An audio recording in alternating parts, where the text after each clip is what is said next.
Untuk uji validitas, kita siapkan data dari responden yang akan kita uji. Berikut ini adalah data dari responden hasil dari kuesioner penelitian yang terdiri dari variabel X1 tentang edukasi perpajakan, variabel X2 kesadaran pajak, dan variabel Y pemotongan PPh 21. Berikutnya, untuk pengujian kita menggunakan aplikasi SPSS. Pada menu variable view, kita ketikkan item 1 sebagai X1.1 sebagai variabel yang pertama. Desimal kita isi 0, pada menu label kita isi X1.1, dan pada kolom measure kita pilih scale. Lalu selanjutnya diikuti seperti cara yang sebelumnya dengan pengisian X1.2, S1.3, S1.4, lalu X1.5. Pengerjaannya sama, yaitu desimal diisi dengan 0, kolom label diikuti dengan X titik sekian, lalu pada kolom measure diisi dengan scale.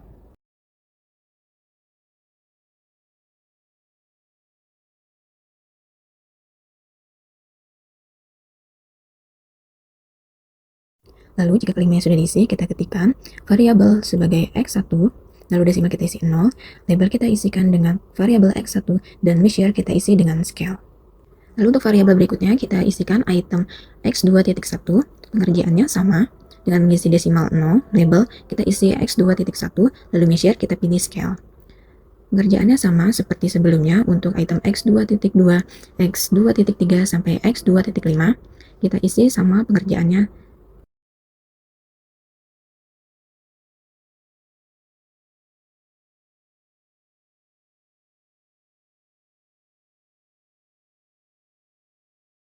Jika kelima untuk X2-nya sudah terisi, kita ketikkan variabel X2.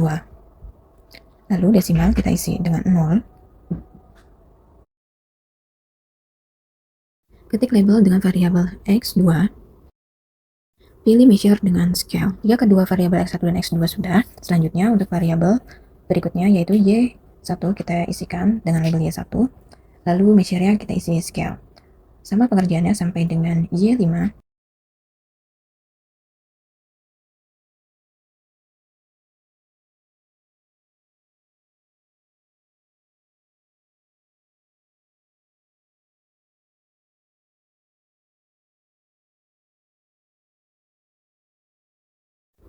Jika sudah kelimanya kita isi, berikutnya kita ketikkan variabel sebagai Y, desimal 0, dan label sebagai variabel Y. Lalu measure tetap kita pilih scale. Selanjutnya, pada menu data view, kita isi dengan data kuesioner dengan cara kita copy semua data, lalu kita klik paste pada bagian data view, maka akan terisi secara otomatis. Jika sudah terisi semua data yang kita butuhkan, selanjutnya kita analisis, kita kembali pada menu variable view. Klik Analyze, lalu pilih Correlate, lalu pilih Beverage. Maka akan tampil kolom seperti gambar berikut. Klik X1.1, lalu klik panah biru untuk memasukkan isi variabel dengan X1.1, X1.2, X1.3, X1.5, sampai dengan variabel X1. Checklist person, lalu checklist to tailored, lalu checklist flag significant correlation. Setelah itu, jika sudah terchecklist ketiganya, kemudian klik OK. Maka akan menampilkan output seperti gambar berikut. Kemudian selanjutnya, dengan langkah yang sama kita isi dengan variabel X2. Klik Analyze, pilih Correlate, pilih Beverage. Lalu ini kita pindahkan dulu, kita hapus variabel yang sebelumnya sampai bersih. Lalu kita isi dengan variabel X2. Klik X2.1, X2.2 dengan klik tanda panah biru sampai dengan variabel X2. Jangan lupa checklist person, checklist to tailored, and checklist flag significant correlation. Lalu kemudian klik OK. Lalu maka akan menampilkan output untuk X2-nya seperti gambar berikut. Selanjutnya, langkahnya sama, yaitu klik Analyze, pilih Correlate, pilih Beverage, lalu hapus kolom variabel yang X2 sebelumnya, maka kita isi dengan variabel Y. Caranya sama, kita klik variabel Y, lalu klik panah biru, sampai dengan Y5.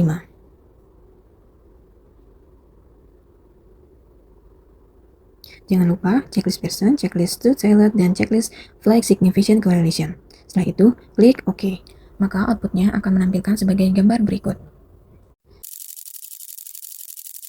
variabilitas pada X1 yang kita dapatkan dari output SPSS terlihat seperti di gambar. Kita lihat pada kolom percent correlation item X1.1 kita dapatkan nilai 0,789. Lalu pada item X1.2 kolom percent correlation bernilai 0,16. X1.3 bernilai 0,925. X1.4 bernilai 0,837, X1.5 bernilai 0,905. Selanjutnya, untuk hasil uji validitas X2, kita lihat kembali. X2.1 pada kolom percent correlation bernilai 0,830. X2.2 bernilai 0,913. X2.3 bernilai 0,834. X2.4 bernilai 0,843, X2.5 bernilai 0,755. Selanjutnya, hasil uji validitas variabel Y kita lihat kembali. Item Y1 pada kolom percent correlation bernilai 0,939, Y2 bernilai 0,900, Y3 bernilai 0,885, Y4 bernilai 0,840, Y5 bernilai 0,774. Setelah kita mendapatkan nilainya, kita akan lihat tabel R. Dimana untuk melihat tabel R, kita menggunakan rumus banyaknya jumlah data dikurang 2. Data yang kita miliki sebanyak 35 dikurang 2, yaitu menjadi 33. Maka kita lihat pada kolom nomor 33 di kolom 0,05, yaitu sebesar 0,338. Maka dari sini dapat kita simpulkan bahwa hasil uji validitas dapat dilihat pada kolom variabel X1, X2, dan Y pada nilai percent correlation, di mana nilai pada data lebih besar dari nilai R table, yaitu sebesar 0,3338. Dari nilai percent correlation di atas, dapat disimpulkan bahwa item pertanyaan yang diajukan pada kuesioner dinyatakan valid.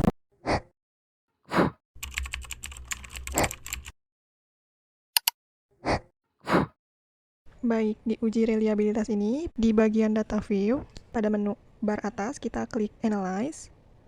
Setelahnya kita pilih Scale dan klik Reliability Analysis. Lalu kita pindahkan seluruh variabel X1.1 sampai variabel X1 ke Items. Setelah semuanya kita pindahkan, lalu kita klik OK. Setelahnya muncul output reliability statistik untuk variabel X1.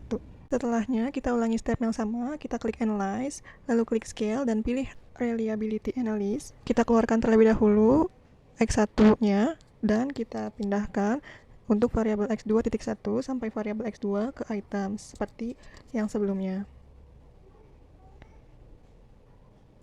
Jika sudah terpindahkan semua seperti yang tampak di layar, maka kita klik OK. Maka setelahnya akan muncul output reliability statistik untuk variabel X2.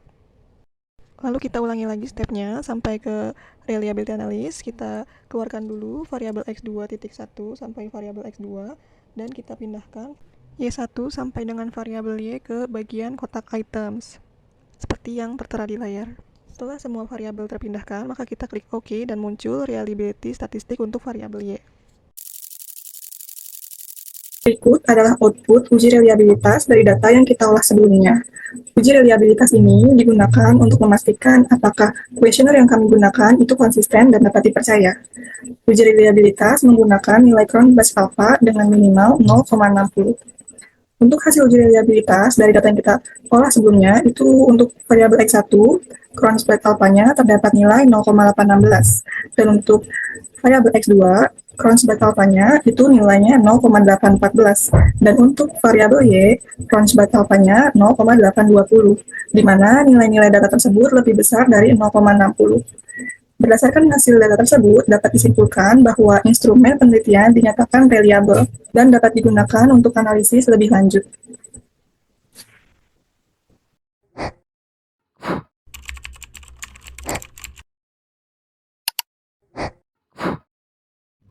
Uji asumsi klasik. Kita masuk ke uji asumsi klasik. Selanjutnya kita uji normalitas metode grafik menggunakan SPSS. Langkah pertama adalah menyiapkan data yang akan diuji normalitasnya. Setelah data siap, kita membuka aplikasi SPSS. Kemudian kita masuk ke bagian variable view untuk mengisi nama variabel, tipe data, dan laba variables. Dan setelah semuanya terisi, seluruh data sesuai dengan variabel yang sudah dibuat, berikutnya data sudah lengkap. Kita lanjut, klik data view, lanjut ke tahap analisis dengan klik menu analysis, klik regression, dan klik linear. Baik, selanjutnya setelah itu muncul kotak dialog linear. Berikut kotak dialog linear regression. Kita memasukkan variabel, yaitu variabel X1 dan variabel X2 ke kolom independen. Selanjutnya variabel Y ke kolom dependent. Setelah itu kita klik tombol plots, dan pada bagian plots kita memindahkan dependent ke kolom Y. Setelah dependent kita pindahkan ke kolom Y, kita pindahkan z-sheet ke kolom X. Lalu mencentang histogram, kita centang histogram dan normal probability plot. Kemudian klik continue dan klik OK. Setelah itu muncul dua grafik output, yaitu baik, berikutnya uji asumsi klasik. Yang pertama, uji normalitas metode grafik. Pada grafik normal PP plot of regression, pada scatter plots, grafik. Yang pertama, berdasarkan grafik histogram terlihat bahwa bentuk distribusi menyerupai berbentuk lonceng dan seimbang antara sisi kanan dan kiri, yang ketika dibagi dua sisi kanan dan kirinya mempunyai lebar yang sama. Hal ini menunjukkan bahwa data menyebar secara normal, atau artinya distribusi secara normal. Yang kedua, pada grafik normal PP atau probability plots dapat dilihat bahwa titik-titik residu menyebar di sekitar diagonal, meskipun terdapat beberapa titik yang sedikit menjauh dari garis, namun tidak menyimpang secara signifikan. Oleh karena itu, dapat disimpulkan bahwa residual berdistribusi normal. Dan yang ketiga, yang pada scatter plots terlihat bahwa titik-titik menyebar secara acak dan menyebar secara merata, serta tidak membentuk pola tertentu. Maka hal ini juga dapat disimpulkan bahwa data terdistribusi dengan normal.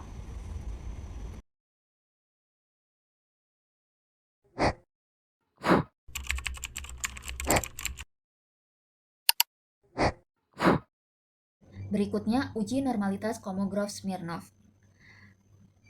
Langkah pertama, kita sudah siapkan data, dan kita sudah pindah ke data view. Kita sudah masukkan semuanya data, lalu kita perlu menghasilkan residual karena uji normalitas biasanya dilakukan pada residual. Kita perlu membuat residual terlebih dahulu, pilih analyze, regression, linear, dan masukkan X1 dan X2 ke kolom independence, Y ke kolom dependent. Klik tombol save, lalu pada bagian residual centang standard sheet, klik continue, lalu OK. Setelah kita klik OK, setelah itu data view muncul variabel baru bernama ZRE1, yaitu standard sheet residual. Kita pilih analyze dan pilih non-parametric test, lalu legacy dialogs, terus kita pilih satu sampel KS. Selanjutnya kita akan muncul kolom, dan di kotak dialog yang muncul one sample, kita pindahkan ZRE1 ke kolom test variable list, centang opsi normal pada bagian test distribution, lalu kita sudah dicentang normalnya, klik OK, dan berikut output uji normalitas. Uji normalitas metode Kolmogorov-Smirnov, yaitu nilai asumsi 2 tailored sebesar 0,134, di mana lebih besar dari nilai tabel, yakni 0,05. Maka dapat disimpulkan bahwa data terdistribusi dengan normal.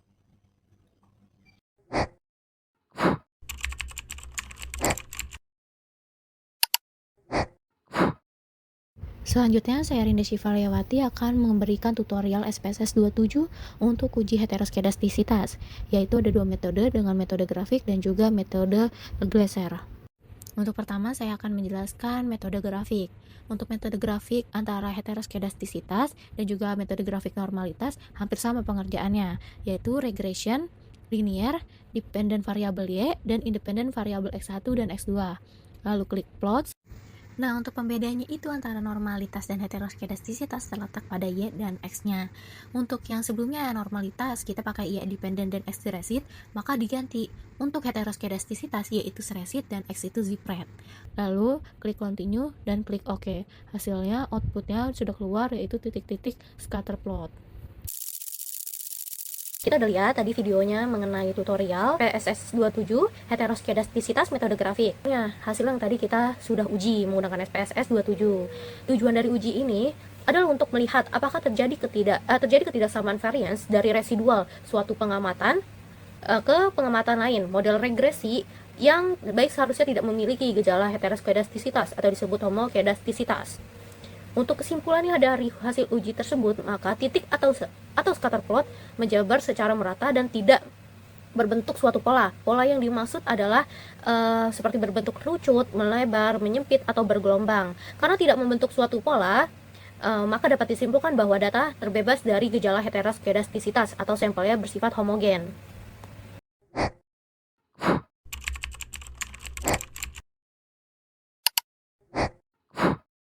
Selanjutnya, saya akan memberikan tutorial SPSS 27 heteroskedastisitas untuk metode Glaser, sama seperti sebelumnya, yaitu analyze, regression linear, dependent variable Y, dan independent variable X1 dan X2. Lalu klik save, unchecklist terlebih dahulu bagian standar, lalu checklist bagian unstandard, lalu klik continue, dan selanjutnya klik OK. Selanjutnya akan muncul res 1 pada data view seperti yang ada di video. Nah, lalu kita klik bagian transform, lalu klik komputer variabel pada baris 1.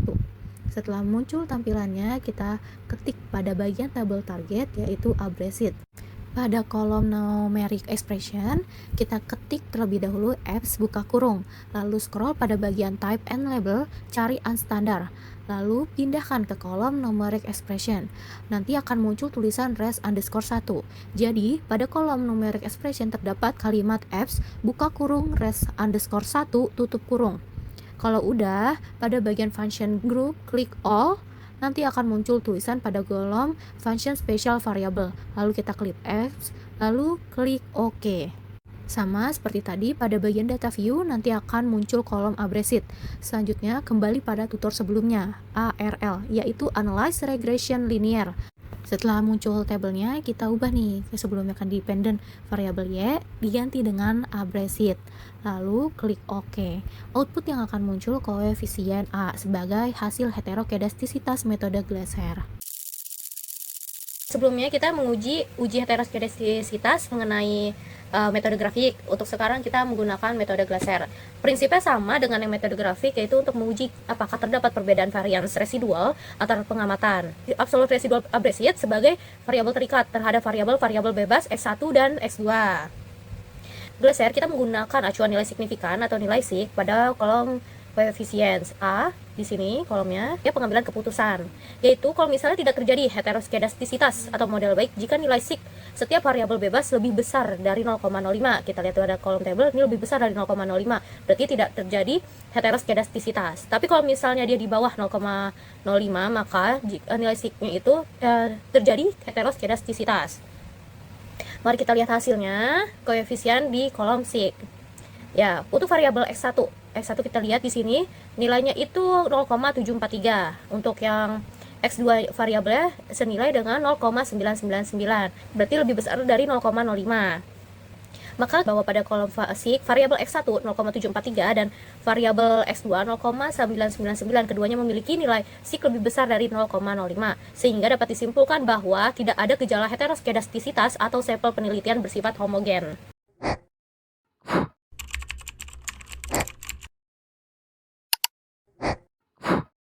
Lalu untuk uji multikolinearitas dalam data view kita pilih analyze, setelahnya kita pilih regression dan klik linear.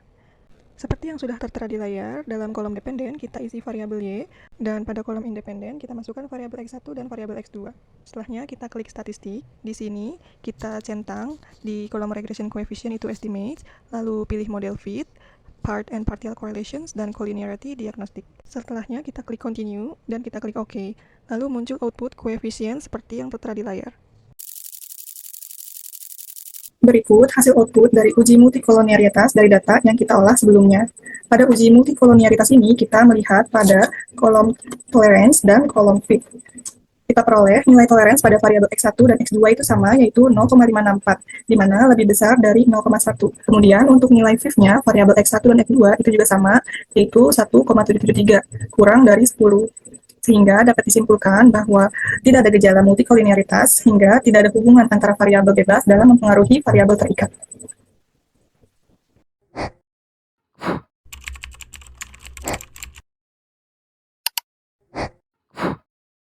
Di sini kita akan melakukan praktek aplikasi SPSS, analisis regresi linier berganda, atau bisa juga disebut sebagai uji T, uji F, dan uji R. Pertama, ini kita memilih menu Analyze, lalu kita klik menu Regression, dan klik menu Linear. Lalu masukkan variabel X ke kolom independen dan variabel Y ke kolom dependen. Setelahnya, kita pencet menu Statistik. Pada menu Statistik, kolom Regression Coefficient, menu Estimates di checklist.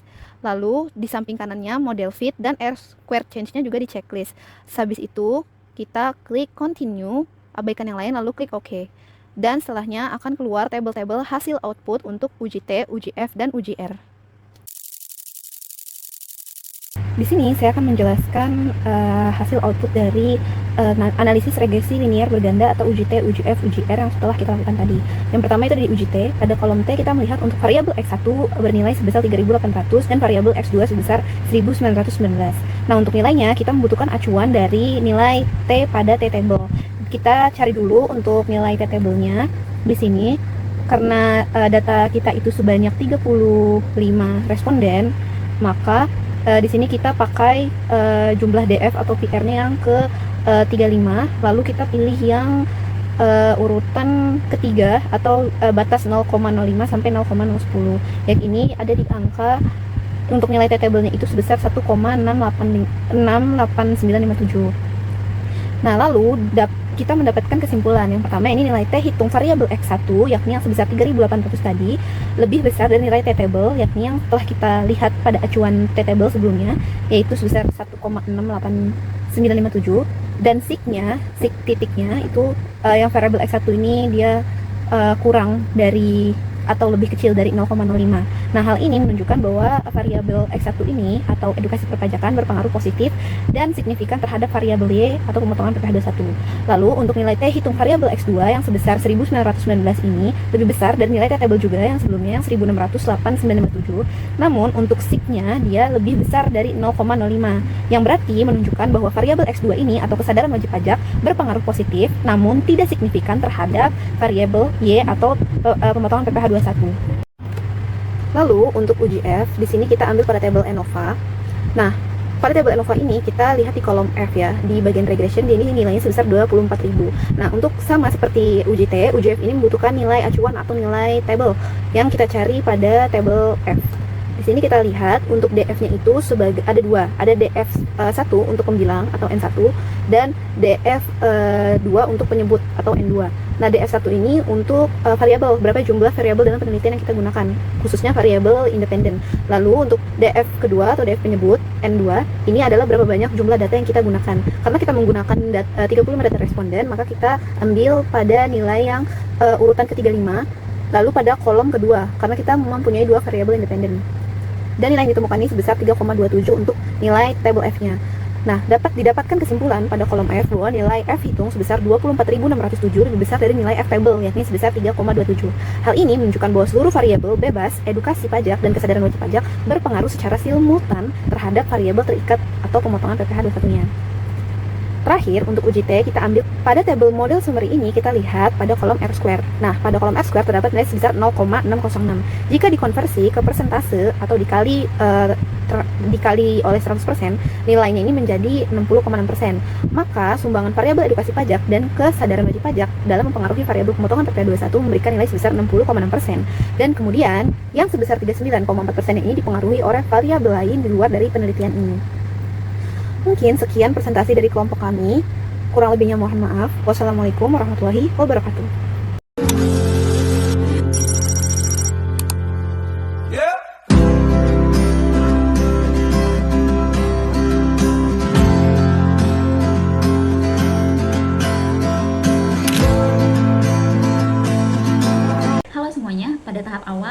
kami menyebarkan kuesioner dan alhamdulillah berhasil mengumpulkan 52 responden. Berikut ini saya akan tampilkan Google Form penelitian kami. Dan ini tampilan Google Form penelitian kami, kuesioner penelitian statistika. Guys, nama aku Aisyah dan sekarang aku lagi ngerjain makalah statistika bagian objek, unit, dan lokasi penelitian. Stay tune.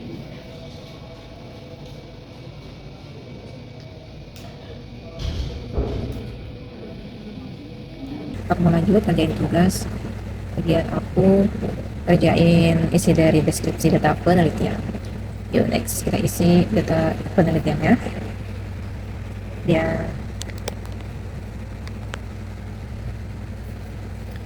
Pertama, jenis kelamin ini kita dapat dari responden. Halo, jadi di sini saya sedang melanjutkan makalah penelitian dari mata kuliah statistika di bagian deskripsi data penelitian.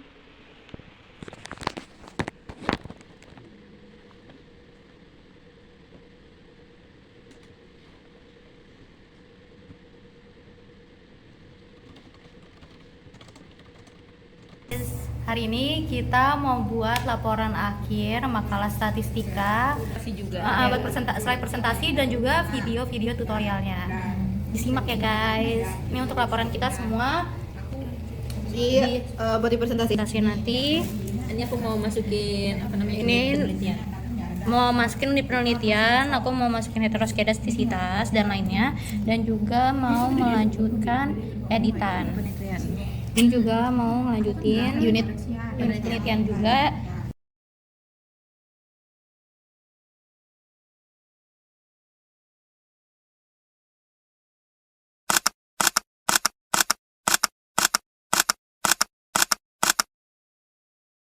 Selamat siang Pak, saya Rinda Syifalyawati dari mahasiswi Universitas Binasaran Informatika jurusan akuntansi. Di sini saya butuh waktu Bapak 5 menit aja untuk mengisi kuesioner tentang pengaruh edukasi perpajakan dan kesadaran wajib pajak terhadap pemotongan PPh 21 wajib pajak orang pribadi. Udah mengisi Oke, kuesionernya. terima kasih ya Pak untuk waktunya. Pengisian kuesioner mengenai kesadaran wajib pajak terhadap pemotongan PPh 21 wajib pajak orang pribadi. Selesai Kak? Oke, saya Rinda Syifa dari Universitas Binasaran Informatika. Minta waktu Kakak 5 menit untuk pengisian kuesioner. Oke, terima kasih ya Kak. 1, 2, 3, 4 dari yang ada materinya. Masih nyambung uji F. bagian Rinda maksudnya. 27, 28, 29.